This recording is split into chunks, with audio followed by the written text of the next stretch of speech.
तो ये पिछले क्लास में हम लोग वैदिक साहित्य को समाप्त कर दिए। वैदिक साहित्य सब पढ़िए ना, 4 वेद पढ़े। 4 वेद के बाद कौन सा ग्रंथ लिखा जाएगा? ब्राह्मण ग्रंथ लिखा जाएगा, जो 8 पढ़े।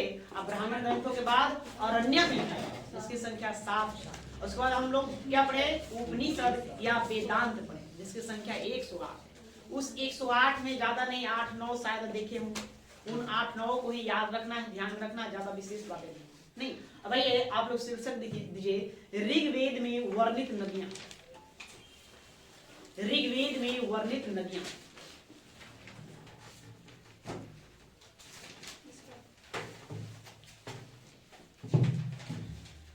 अब नदियों को थोड़ा सा जिक्र कर लेते हैं। ऋग्वेद में वर्णित नदियां, नदियां या उल्लेखित नदियां।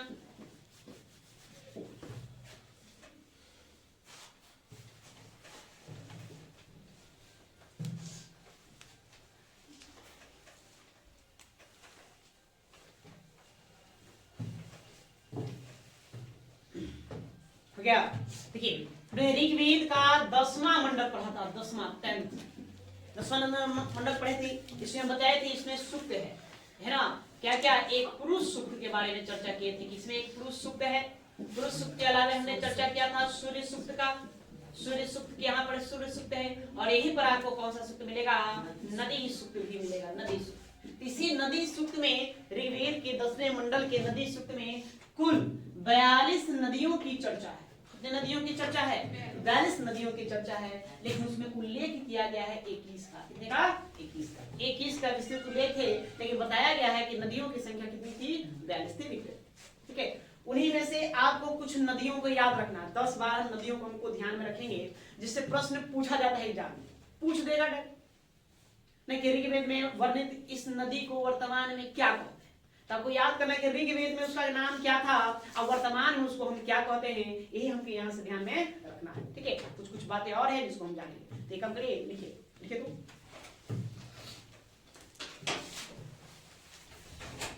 देखिए, ऋग्वेद की 10वें मंडल, ऋग्वेद के 10वें मंडल, 10वें मंडल, 10वें मंडल के नदी सूक्त में,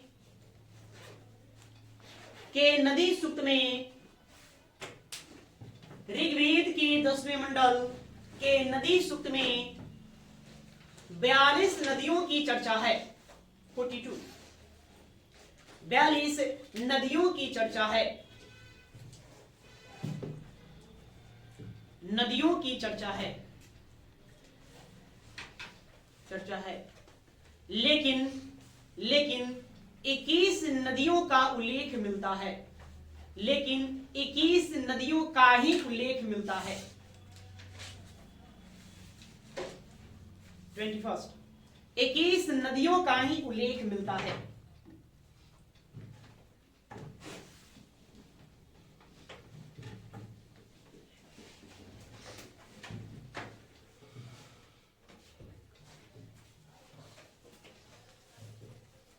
फिर लिखे नीचे, ऋग्वैदिक प्रमुख नदियां। ऋग्वैदिक के प्रमुख नदियां,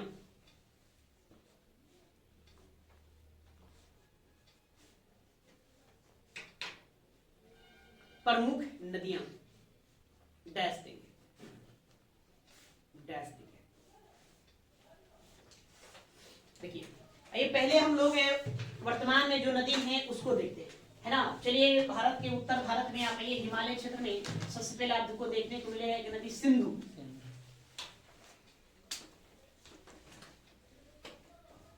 सिंधु नदी, सिंधु के ठीक नीचे आप आए जाएंगे तो आपको क्या मिलेगा? झेलम, झेलम। उसके बाद आइए चेनाब, चेनाब, ब्यास, रावी, सतलज, सतलज, सरस्वती, सरस्वती। ये कितनी नदी हो गए? 7 नदी हो गए। नहीं, इसके अलावा हम चलेंगे अफगानिस्तान में। तो अफगानिस्तान में एक नदी बहती है काबुल, काबुल। वही एक नदी मिलेगी कुर्रम, कुर्रम। एक नदी मिलेगी स्वाद, स्वाद, है ना। फिर एक नदी मिलेगी गोमल, गोमल। ये सब वर्तमान की नदियां हैं। कब वर्तमान जो नाम है, वर्तमान में हम इन नदियों को इसी नाम से जानते हैं। फिर आप ये गंगा, गंगा, यमुना, क्या आएगा, यमुना, गंगा, यमुना, ठीक है। ये आ जाएगा गोमल, वर्तमान में है, इस समय क्या होगा, गोमती होगा, ठीक, या गोमती होगा। नहीं, घग्गर, घग्गर, ठीक है। ठीक है। अब देखिए सिंधु को ऋग्वेद में, सिंधु को ऋग्वेद में हिरण्य नाम दिया गया है, हिरण्य, ठीक है। क्या नाम देंगे, हिरण्य या हिरैनी, हिरण्ययी, हिरैनी, इसका ये भी नाम मिलता है। झेलम, झेलम को वितस्ता कहा गया, वितस्ता, वितस्ता कहा गया। चेनाब, चेनाब ऋग्वेद में अस्किनी कहलाएगा, अस्किनी। व्यास को हम विपासा कहेंगे, विपासा। रावी को परूसनी, रावी को क्या नाम दिया गया, परूसनी नाम दिया गया। सतलज, सतलज को सतुद्री, सतुद्री नाम मिलता है। सरस्वती, सरस्वती को हम कहेंगे नदी तमा, नदी तमा। माते तमा, माते तमा, नदी तमा, माते तमा, इन नाम से सरस्वती को बुलाया गया है। काबुल, काबुल को ऋग्वेद में कुभा कहा गया, कुभा कहेंगे, आपको कुभरा लिखा हुआ मिलेगा। कुर्रम, कुर्रम को है ना क्रुमु लिखा हुआ मिलेगा, क्रुमु। स्वाद, सुवास्तु, इसका ऋग्वेद में क्या नाम है, सुवास्तु। गोमती, इसका नाम है गोमल, इसका नाम हो गया गोमल। गंगा, गंगा को जहानवी, जहानवी, जहानवी, गंगा को जहानवी नाम दिया गया। यमुना, यमुना सरयू कहलाएगा। घग्गर, घग्गर को दृष्ट, दृष्टपणी, सनी या पनी ऐसे करके नाम दिया गया है, दृष्टपणी। इसका एक नाम और मिलता है, उसको हम देखेंगे, ठीक है। या तो ऋग्वेद में इन नदियों को आपको ध्यान में रखना है, जो आपको एग्जाम में पूछे जाते हैं, ठीक है। इसको पहले नोट करिए, उसके बाद फिर हम और चर्चा करेंगे इसको कहां कहां क्या क्या याद करना है। तो देखिए ये आपका आधुनिक नाम हो गया, वर्तमान में हम इसको इस नाम से जानेंगे, और ऋग्वेद में उसका नाम ये है। जैसे सिंधु को क्या कहा गया, हिरण्य। झेलम को वितस्ता, चेनाब को अस्किनी, व्यास को विपासा, रावी को परुषनी, सतलज को सतुद्री, सरस्वती को नदी तमा, माते तमा। इसको ऐसे हम और देवी तमा भी कहते हैं। क्या कहते हैं, देवी तमा भी नाम मिलता है, देवी तमा, देवी तमा भी नाम मिलेगा। काबुल, उसमें ऋग्वेद में एक कुभा कहलाएगा, कुर्रम कुमु कहलाएगा, सुवास्तु, गोमल गोमती, गंगा को जानवी। नहीं, ऐसे और ऐसे लिख सकते हैं, जहां नवी, जहानवी, ठीक है। आप इसको ऐसे भी लिख सकते हैं, यमुना सरयू कहलाया। घग्गर, घग्गर का देखिए कुछ पुस्तक में दृष्टपनी भी नाम देता है, और दृष्टद्वती। ऐसे ज्यादातर इसका प्रचलित नाम क्या हुआ, दृष्टद्वती नाम हुआ, इसको आप याद रखें। एक और नदी मिलेगा गंडक, जो बिहार में बहती है, इसका नाम मिलेगा सदा नीरा, सदा नीरा। घग्गर का नाम मिलेगा सदा नीरा। सोहम, सोहम घाटी के बारे में हम लोग पढ़े थे, उसका नाम सुसोमा मिलता है, सुसोमा, सुसोमा, ठीक है। तो आपको इतनी नदियों को ध्यान में आपको रखना है, ज्यादा नहीं, इतनी नदियों को ध्यान में रखिए, यहां से आपका काम चल जाएगा, ठीक है।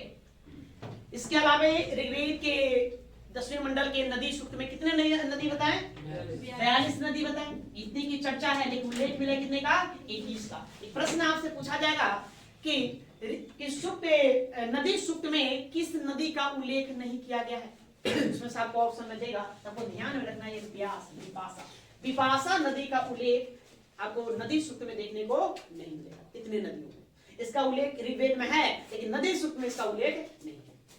बात समझे? या तो लिखिए, लिखो तो अब कुछ पॉइंट्स है नीचे, आप लिखिए।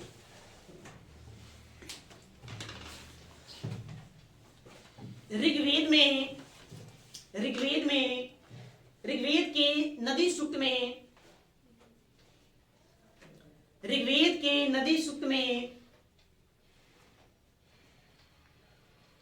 में विपाशा नदी,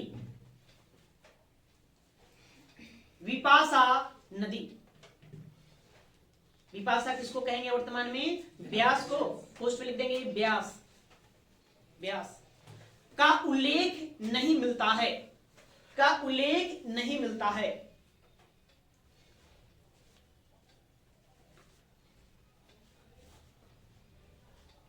का उल्लेख नहीं मिलता है।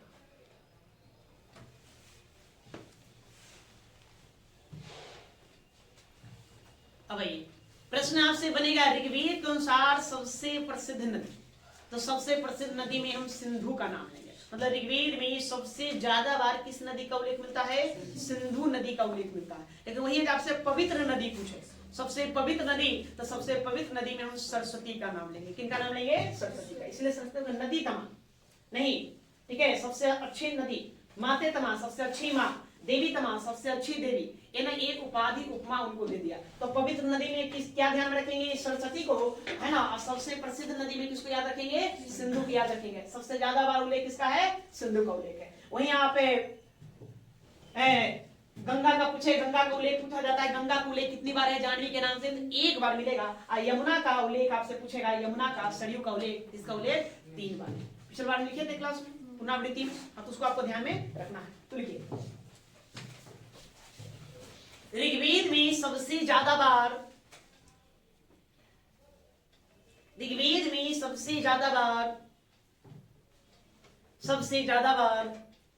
सिंधु नदी का उल्लेख है। सिंधु नदी का उल्लेख है। सिंधु नदी का उल्लेख है।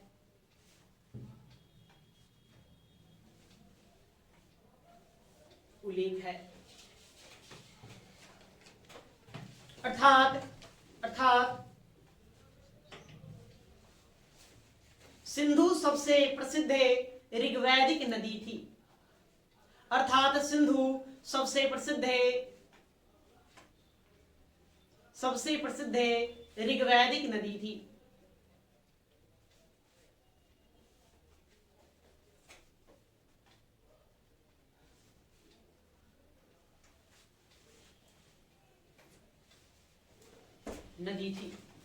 अगला लिखेंगे, नेक्स्ट पॉइंट। ऋग्वेद में सबसे पवित्र नदी,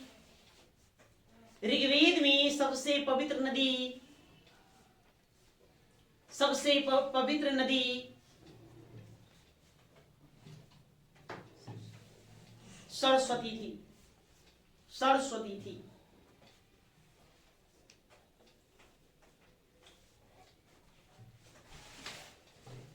ठीक है, नेक्स्ट आगे। ऋग्वेद में सिंधु नदी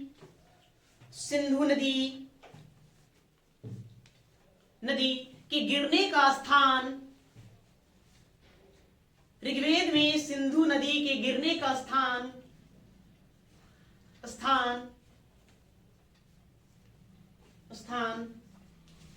परावत या परावत की पहचान अरब सागर के रूप में। कौन सा सागर? अरब सागर। उसमें लिख देंगे अरब सागर।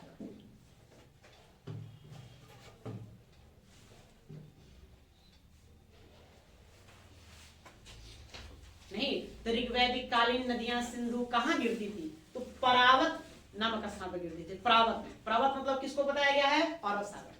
ठीक है, अरब सागर को ऋग्वेद में अर्थात क्या नाम दे दिया गया? परावत नाम दे दिया गया। परावत को बताया गया है गिरने, क्या लिखे जी? ऋग्वेद में सिंधु नदी के गिरने का स्थान परावत को बताया गया है। परावत को बताया गया है।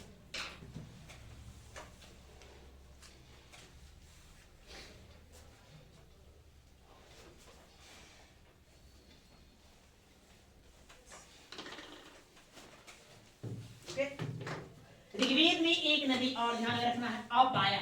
ऋग्वेद में एक नदी का जिक्र है अपाया। एक छत्तीसगढ़ पीसीएस प्रश्न पूछा है नहीं कि ऋग्वेद में वर्णित नदी अपाया किन दो नदियों के मध्य थी। अपाया, तो अपाया जो नदी थी यह सरस्वती और घग्गर नदी के बीच बहने वाली नदी थी। इसके किसके मध्य बहती थी? सरस्वती और घग्गर के मध्य बहती थी कौन? अपाया, जो ऋग्वेद में वर्णित है। ऋग्वेद के अनुसार यही घग्गर को क्या कहते हैं? दृष्टद्वती कहते हैं। तो लिखिए ऋग्वेद वैदिक नदी, ऋग्वैदिक नदी, नदी अपाया, अपाया, अपाया सरस्वती और दृष्टद्वती नदी के मध्य, सरस्वती और दृष्टद्वती नदी के मध्य बहती थी।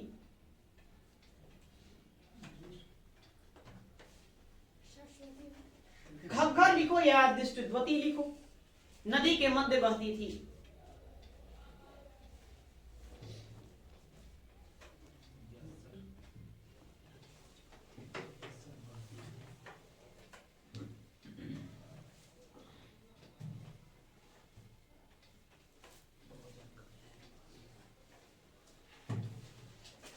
एक दो पॉइंट और लिखिए। सिंधु नदी में, सिंधु नदी में, नदी में, नदी में या सिंधु नदी के द्वारा लिखेंगे, सिंधु नदी के द्वारा, द्वारा, द्वारा ऊनी वस्त्रों का व्यवसाय होने के कारण, ऊनी वस्त्रों का व्यवसाय होने के कारण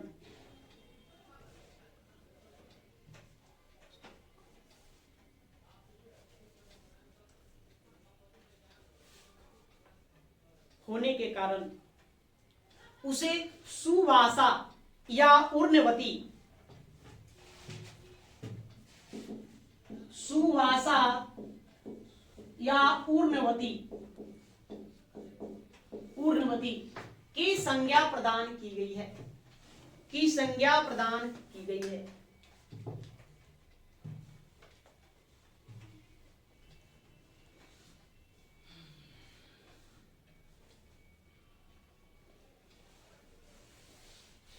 ठीक है, तो प्रश्न यदि आपसे पूछे कि सुवासा या ऊर्णवती किन नदियों को कहा गया है ऋग्वेद में, तो किसको कहेंगे? सिंधु नदी को। सिंधु को मतलब कि संज्ञा प्रदान किया गया सुवासा नदी का या फिर ऊर्णवती नदी का, ये संज्ञा प्रदान की गई है। एक और लिखिए, ऋग्वेद में विपाशा नदी को, ऋग्वेद में विपाशा नदी को, विपाशा नदी को परिगणित, परिगणित,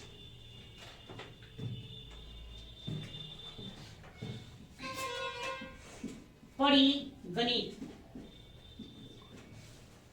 की संज्ञा दी गई है, की संज्ञा दी गई है।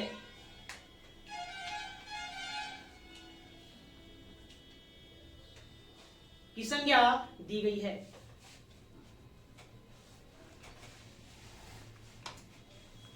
ठीक है, तो देखिए नदियों से अब आपको इतना ही ध्यान में रखना है, इससे ज्यादा विशेष नहीं। वो क्या क्या ध्यान में रखना है आप ये अपना याद कर लेंगे कि आधुनिक नाम और ऋग्वैदिक नाम, ये ध्यान में रखना। आधुनिक नाम और क्या क्या रखेंगे? ऋग्वैदिक नाम, ये ध्यान में रखेंगे। सबसे ज्यादा बार उल्लेख किसको मिलेगा? सिंधु को मिलेगा। सबसे प्रसिद्ध नदी कौन? सिंधु। सबसे पवित्र नदी पूछे तो इसको क्या कहेंगे? सरस्वती कहेंगे। एक अपाया नदी को बताना है, नहीं ऋग्वेद में अपाया नदी का उल्लेख है। ये अपाया नदी किसके मध्य बहती थी? सरस्वती और है ना दृष्टद्वती या घग्गर नदी के मध्य बहती थी, ये ध्यान रखना। सिंधु नदी का गिरने का स्थान किसको बताया गया है? तो परावत को बताया गया है, जिसकी पहचान हम किसके रूप में करेंगे? अरब सागर के रूप में करेंगे। ये आपको ध्यान में इतना रख लेना, ठीक है। तो नदी से इतना ही, अब इसको रहने देंगे।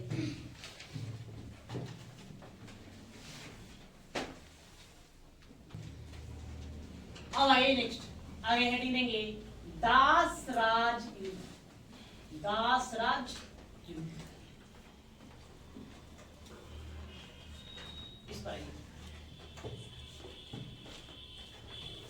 भी दिमाग में चला कि दास राज युद्ध क्या है। इस पर कंप्लीट कर लेते हैं, उसके बाद आगे चलेंगे।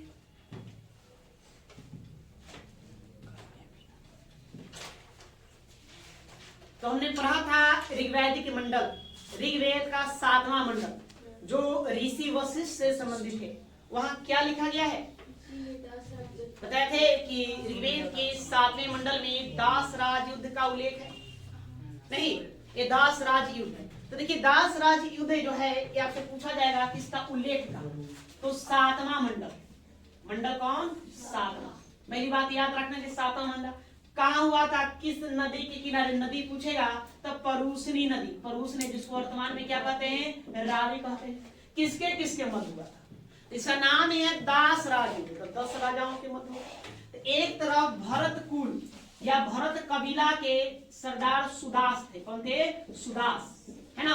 और दूसरे तरफ 10 राजा था, 10 राजा, 10 राजा या 10 कबीलों का राजा था। युद्ध के होने के पीछे का कारण कई बताए जाते हैं, लेकिन जो सबसे ज्यादा सटीक जो वेदों के अनुसार चलेंगे तो उसका कारण यह बताया जाता है कि राजा सुदास के पहले जो पुरोहित थे वो पुरोहित विश्वामित्र, लेकिन उन्होंने विश्वामित्र को हटाकर, है ना, वशिष्ठ को अपना पुरोहित नियुक्त कर दिया। वशिष्ठ इनको अपना पुरोहित बना दिया। ये विश्वामित्र का उल्लेख हम देखेंगे ऋग्वेद के 3 मंडल में नहीं, और यहाँ 7वें मंडल में वशिष्ठ का उल्लेख मिलता है। तो 7वें मंडल में ही बताया गया है कि भरत कुल या भरत जन का जो भरत कुल या भरत कबीला का जो मुखिया थे, जो राजा थे, उनका नाम सुदास था। सुदास ने अपने पुरोहित विश्वामित्र को हटा दिया और उनके स्थान पर किनको? वशिष्ठ को अपना पुरोहित नियुक्त कर दिया, जिससे कारण विश्वामित्र गुस्सा गए और अलग से 10 कबीलों का संघ बना करके सुदास के विरुद्ध युद्ध की घोषणा कर दी। इसी को हम 10 राज युद्ध कहते हैं, जो कहाँ लड़ा गया था? परूसनी नदी अर्थात रावी नदी के तट पर लड़ा गया था। इसमें जीत किसकी हुई? तो सुदास की ही जीत हुई। ठीक है, राजा सुदास इसमें विजय हुए। आगे चलकर इसी भरत कुल या भरत कबीला के नाम पर इस देश का भी नाम क्या पड़ा? भारत पड़ा। ऐसा वेदों में वर्णित है। तो आपको इतना ही पॉइंट्स ध्यान में रखना है जहां से प्रश्न पूछे जाते हैं। प्रश्न क्या क्या पूछे जाते हैं? उल्लेख कहाँ? तो ऋग्वेद के 7वां मंडल में नहीं। कहाँ लड़ा गया? किस नदी के किनारे लड़ा गया? परूसनी या रावी नदी के किनारे नहीं। वो आपको गुरु को याद रखना, पुरोहित को। एक तरफ विश्वामित्र थे तो दूसरी तरफ कौन थे? विशिष्ट, है ना, वशिष्ठ, ऋषि वशिष्ठ थे। ठीक है, जीतेंगे कौन? तो राजा सुदास का इसमें जीत हुई, उन्हीं को विजय हासिल हुआ था। इतना ही बात ध्यान में इसको रखना है। तो इसी को लिखने का काम करेंगे। देखिए इस युद्ध का उल्लेख, उसको बंद कर दो।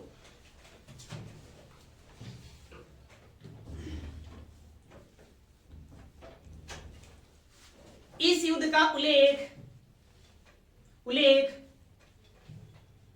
ऋग्वेद की 7वीं मंडल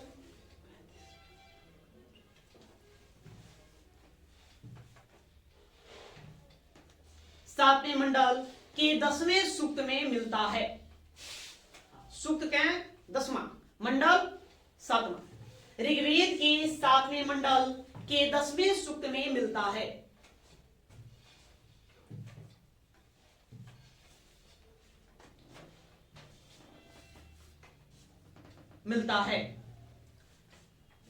यह युद्ध परूसनी नदी के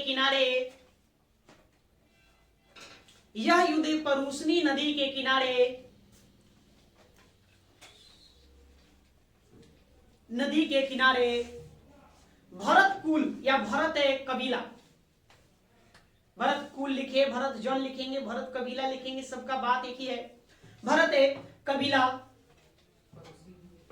परूसनी नदी के किनारे या परूसनी नदी के तट पर भरत कबीला। अच्छा, एक बार प्रश्न ये पूछा गया कि भरत कबीला के जो राजा सुदास थे किस वंश से संबंधित है? तो वंश इनको पोस्ट में लिख देंगे तो है ना, त्रिशु वंश या त्रिशु वंश के संबंधित है। पोस्ट में इसको डाल दिए त्रिशु। हाँ, भरत कबीला लिखे ना, भरत कबीला के राजा सुदास, भरत कबीला के राजा सुदास। अब हम पोस्ट लिखेंगे त्रिशु वंश।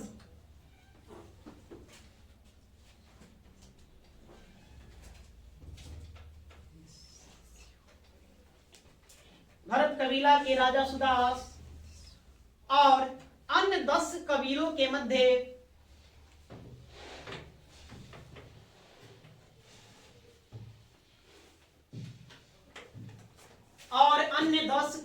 मध्य लड़ा गया था।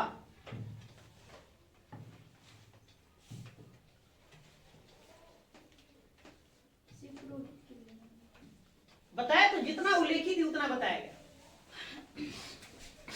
ये 10 कबीले थे या ये 10 जन थे।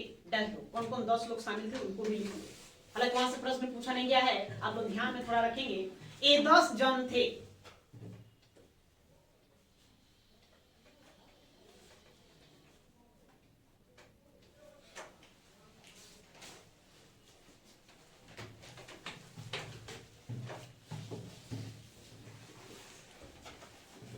दसों का नाम लिखेंगे। पुरु, यदु, अनु, द्राहु,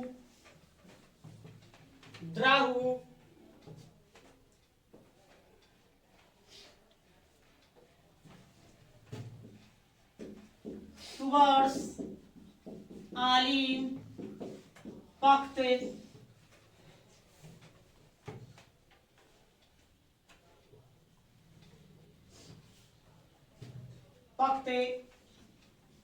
भलासन, विसानी,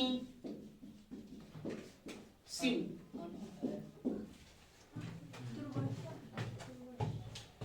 पुरु, यदु, अनु, द्राहु, तुवर्स, आली, पख्त, भलासन, विसानी, शिव।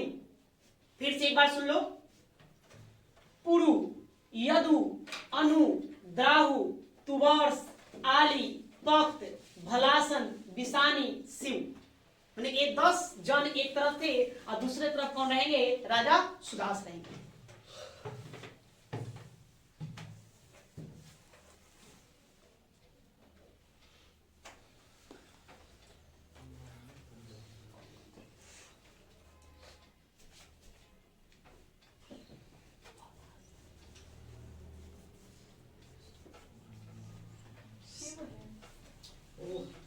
दो बार गिनवा दिए फिर भी पूछ रही हो,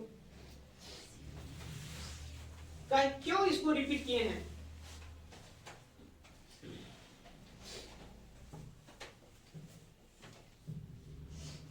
हो गया? चलिए आगे लिखिए। पैराग्राफ छोड़ेंगे, पैराग्राफ छोड़कर फिर से लिखिए। इस युद्ध का कारण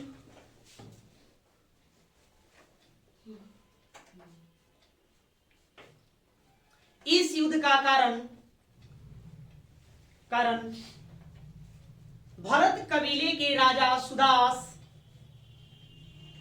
इस युद्ध का कारण भरत कबीले के राजा सुदास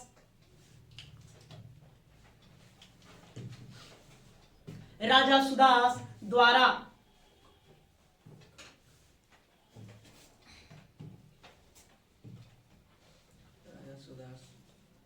इस युद्ध का कारण भरत कबीले के राजा सुदास द्वारा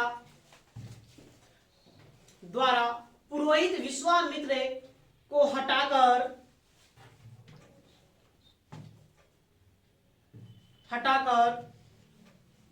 पुरोहित विश्वामित्र को हटाकर उनकी जगह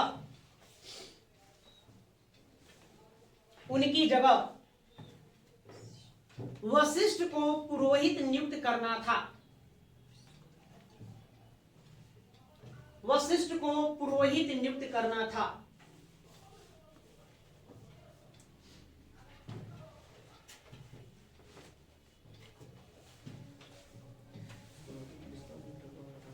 वशिष्ठ को पुरोहित नियुक्त करना था।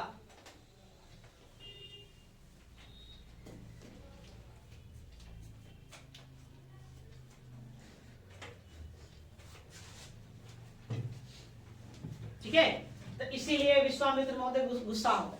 नहीं तो क्या करेंगे? भरत कबीले के आसपास बसने वाले 10 अन्य कबीलों को एक साथ इकट्ठा कर लिए, इनके विरुद्ध युद्ध की घोषणा कर दी। अन्यथा जीतेंगे कौन? सुदास की जीत होगी। ठीक है, देखिए। अतः विश्वामित्र ने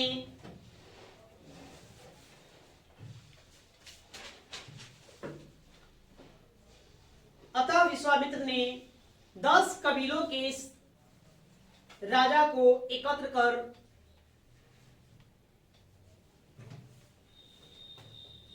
10 कबीले के राजा को एकत्र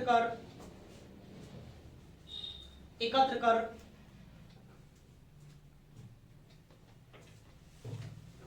सुदास के विरुद्ध युद्ध की घोषणा कर दिए।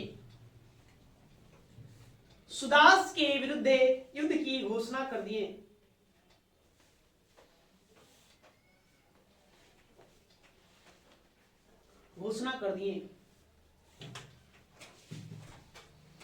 परंतु इस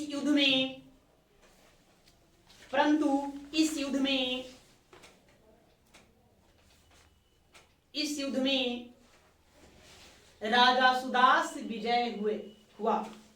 राजा सुदास विजय हुआ।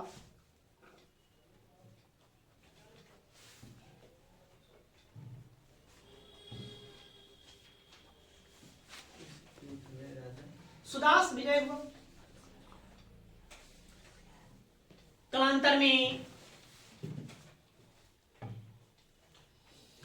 मतलब बाद में, कलांतर में भरत जन के नाम पर ही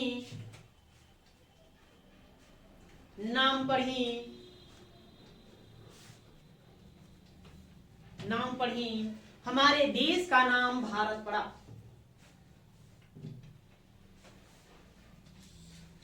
हमारे देश का नाम भारत पड़ा।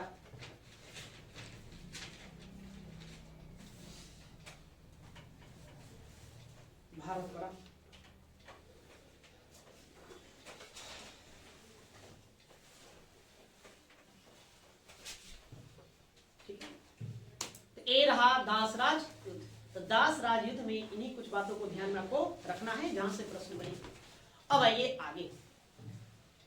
आगे क्या पढ़ना है, तो बहुत सारी बातें हैं। लिखिए ऋग्वैदिक कालीन देवता, हेडिंग 2 ऋग्वैदिक कालीन देवता।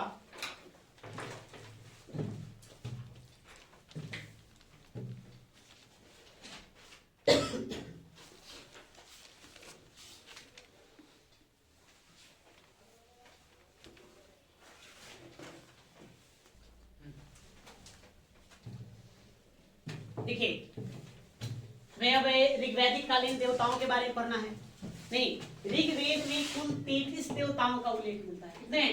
33। उन 33 देवताओं में इंद्र, अग्नि और वरुण को सर्वश्रेष्ठ देवता बताया गया, इन तीनों को। इसके अलावा और भी अन्य देवता हैं जिन्हें हमें उनके बारे में जानना है। तो देखिए पहले आपको इंद्र को ध्यान में रखना है। तो ऋग्वेद काल में सर्वाधिक लोकप्रिय और महत्वपूर्ण देवता कौन थे? इंद्र। आपसे पूछा जाएगा ऋग्वैदिक काल में सबसे महत्वपूर्ण देवता कौन? तो सबसे महत्वपूर्ण देवता इंद्र थे। नहीं क्या इनको ऋग्वेद में इनके लिए 250 सूक्तों का वर्णन किया गया। 250 सूक्तों में इंद्र का उल्लेख मिलता है सबसे ज्यादा। देवताओं में सबसे ज्यादा उल्लेख किनका मिलता है? हम पीछे पढ़ भी चुके हैं ऋग्वैदिक शब्दों के पुनरावृत्ति में। तो इंद्र के लिए मिलता है 250 सूक्त का उल्लेख मिलता है। विश्व का स्वामी इनको कहा जाता है। अंतरिक्ष का सबसे महत्वपूर्ण देवता, या आप इसे यहाँ सर्वश्रेष्ठ देवता कहेंगे, इसको आप ध्यान में रखना है। ये ध्यान में रखना। 3 बातें पूछा जाएगा। अंतरिक्ष का सर्वश्रेष्ठ देवता, आकाश का सर्वश्रेष्ठ देवता और पृथ्वी का सर्वश्रेष्ठ देवता किनको कहा गया है? ना तीनों प्रश्न पूछा गया कि ऋग्वेद के अनुसार आकाश का सर्वश्रेष्ठ देवता कौन माने जाते हैं? ऋग्वेद के अनुसार पृथ्वी का सर्वश्रेष्ठ देवता कौन? ऋग्वेद के अनुसार अंतरिक्ष का सर्वश्रेष्ठ देवता कौन? तो अंतरिक्ष का सर्वश्रेष्ठ देवता कौन है? इंद्र है। इनको ध्यान में रखा है। इनको युद्ध का देवता कहा गया है। इनको बादलों का भी देवता कहते हैं। ऋग्वेद में इनको पुरंदर कहा गया। ऋग्वेद इनको क्या कहा गया है? पुरंदर कहा गया। पुरंदर का अर्थ होता है कीलों को तोड़ने वाला। लोग अपनी रक्षा करने के हेतु भगवान इंद्र की पूजा करते थे। लोग युद्ध में जाने से पहले भगवान इंद्र की पूजा करते थे। इनको इंद्र का देवता इन्हें कहा गया। साथ में इनको और संज्ञा दिया गया। इन्हीं को माधव कहा गया, इन्हीं को सकड़े कहा गया, इन्हीं को तोनन कहा गया, इन्हीं को क्या कहा गया? वृत हंता कहा गया। ठीक है। उसके बाद अग्नि, ये दूसरा सबसे महत्वपूर्ण देवता ऋग्वेद में। ऋग्वेद में इनके लिए कितने? 200 सूक्त समर्पित है। 200। पृथ्वी का सर्वश्रेष्ठ देवता, ये आपको ध्यान में रखना है। पृथ्वी का सर्वश्रेष्ठ देवता कौन? अग्नि। अंतरिक्ष का सर्वश्रेष्ठ देवता कौन? इंद्र। इनको कहा गया प्रकाश का देवता, इनको कहा गया यज्ञ का देवता। नहीं, ईश्वर और भगवान ईश्वर और देवता और मानव के मध्यस्थता का काम लोग करते थे। कौन करते थे? मध्यस्थता का काम कौन करेगा? अग्नि, है नहीं? आज भी देखते हैं हम लोग क्या करते हैं, ईश्वर को कुछ भी देना है तो आहुति देते हैं अग्नि में। देखते हैं यज्ञ वगैरह होता है तो घी कहाँ डालते हैं? अग्नि में। चाहे कोई भी पूजन सामग्री अग्नि में डालते हैं, घी उमाद वगैरह जलाते हैं। ऐसा मान्यता है कि इसी अग्नि के माध्यम से ईश्वर को प्राप्ति हो जाएगा। तो मानव और ईश्वर, मानव और देवताओं के मध्यस्थता का, मीडिएटर का काम कौन करेंगे? अग्नि करेंगे। ठीक है, इनको प्रकाश का देवता कहा गया, यज्ञ का देवता कहेंगे। क्या कहेंगे? यज्ञ का देवता। ऐसे एक बृहस्पति है, बृहस्पति को भी यज्ञ का देवता कहा जाता है, इनको भी यज्ञ का देवता कहेंगे। इनको भी संज्ञा दिया गया है, प्रत्येक घर का अतिथि। क्यों ना कहेंगे? प्रत्येक घर में देखते हैं अग्नि होता है जी, पूजा करेंगे तो बिना अग्नि की पूजा कर लेंगे? जल अर्पित करना हो या कुछ भी अर्पित करना हो, आप अग्नि पर जरूर करेंगे, न कम से कम कपूर अगरबत्ती वगैरह तो बारोगे। इसलिए प्रत्येक घर का अतिथि कहा गया है इनको। ये इंपॉर्टेंट बात ध्यान में रखना है, प्रत्येक घर का अतिथि। इनको कहेंगे धूमकेतु, धूमकेतु। इन्हीं को कहा गया हिरण्यदंत, इन्हें कहा गया भूमनचक्षु, इन्हें कहा गया ऋतु गोपा। इनको क्या कहा गया? ऋतु गोपा। देखिए ऋतु गोपा, ऋतस गोपा दोनों अलग अलग शब्द है, कंफ्यूज नहीं होना है। ऋतु गोपा अग्नि को और ऋतस गोपा वरुण को कहते हैं। नहीं, उसके बाद आइए वरुण। तो वरुण ऋग्वेद का तीसरा सबसे प्रमुख देवता। इनके लिए 30 सूक्त समर्पित है, 30 सूक्तों में इनका उल्लेख देखने को मिलता है। ऋतु परिवर्तन एवं दिन रात के कर्ता धरता है, इसीलिए इन्हीं को क्या कहा जाता है? इनको हम ऋतस से गोपा कह देंगे। गोपा माने ऋतु परिवर्तन के लिए जिम्मेदार यह हैं, इसलिए इनको कहते हैं ऋतस से गोपा। ठीक है, तो कंफ्यूज नहीं होने का, ये ऋतु गोपा है, ये क्या है? ऋतस गोपा है। ऋतस गोपा किनको? वरुण को कहेंगे। जल का देवता ये कहलाते हैं, इनको हम सत्य का प्रतीक कहते हैं। आकाश, पृथ्वी एवं सूर्य का निर्माता माने जाते हैं। ये आकाश, पृथ्वी एवं सूर्य का क्या माने जाते हैं? निर्माता माने जाते हैं। नैतिक व्यवस्था का संरक्षक, नैतिक जो व्यवस्था है उसको लागू करने का दायित्व, उत्तरदायित्व किनके ऊपर है? वरुण के ऊपर है। यही नैतिक व्यवस्था को लागू करते हैं। पाप के कठोर दंड विधाता, है ना? जो कोई व्यक्ति पाप करेगा उसको कठोर से कठोर दंड देने का काम भी किनका था? वरुण का है, वरुण है। दंड के रूप में ये पापियों को जलोदर नामक रोग से पीड़ित करते हैं। नहीं, यह उल्लेखित है ऋग्वेद में कि है ना, जो भी पापी होता था उसको दंड के रूप से जलोदर रोग दे देते। नहीं, जलोदर या पेट की एक बीमारी होती है जिसमें आपको दर्द सहना पड़ेगा।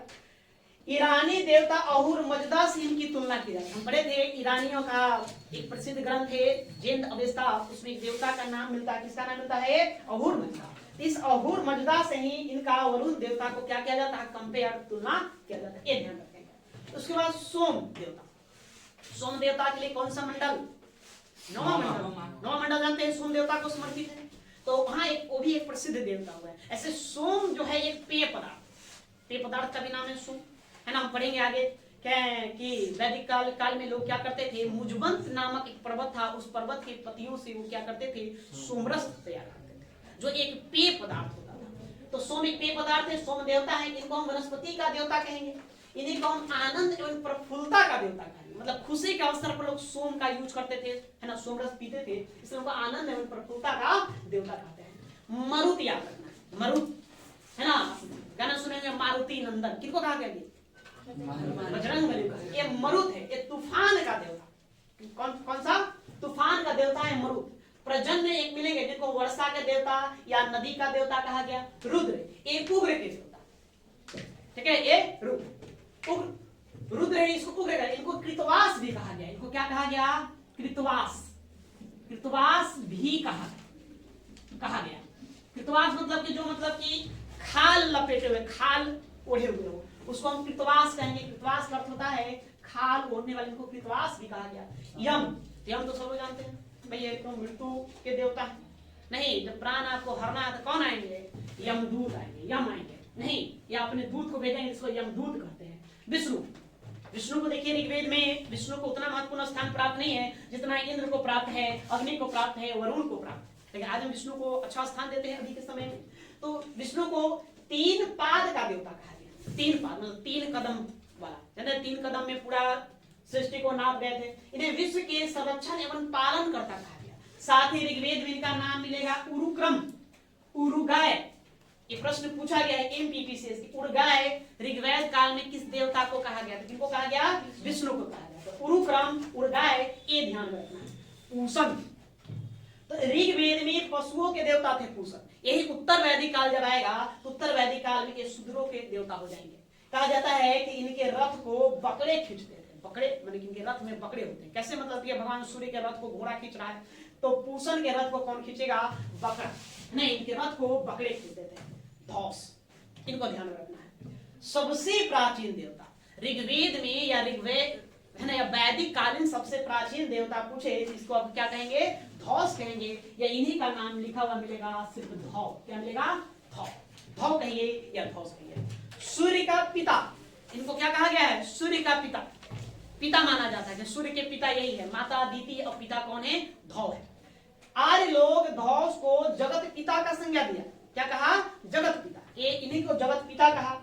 यूनान में आप जाएंगे तो एक देवता है ज्यूस, और रोम में जाएंगे तो देवता है जुपिटर। यूनान के ज्यूस देवता और रोम के जुपिटर देवता से तुलना किनकी की जाती है? धौस को। या कहिए कि धौस देवता को ही यूनान में लोग क्या कहते हैं? ज्यूस कहते हैं, और रोम में क्या कहेंगे? जुपिटर कहेंगे। इन दोनों बातों का ध्यान रखना, ज्यूस और जुपिटर। जैसे कि देखिए वरुण, वरुण जो देवता है, वरुण देवता को हमने क्या कह दिया?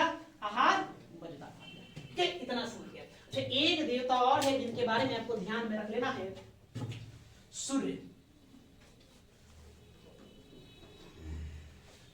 यहां लिख देते हैं सूर्य के बारे में, सूर्य। सूर्य इनसे याद रख लेना।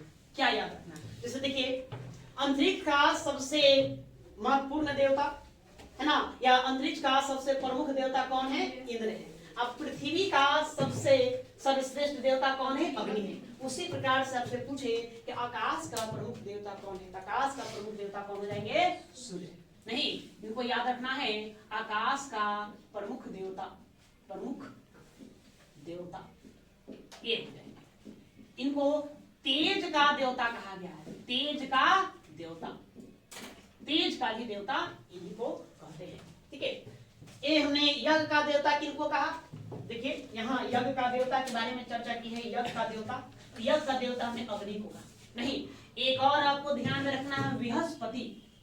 बृहस्पति देव आदि हैं, बृहस्पति। इन बृहस्पति को, इनको भी यज्ञ का देवता कहा जाता है, इनको भी यज्ञ का देवता कहा गया है, देवता कहा गया। ये भी आपको थोड़ा ध्यान में रखना है। तो ये ऋग्वैदिक देवता है ना, ऋग्वैदिक देवी जो हैं उनकी चर्चा हम कल की क्लास में करेंगे, आज नहीं, आज के लिए इतना ही रहने देते हैं। ठीक है।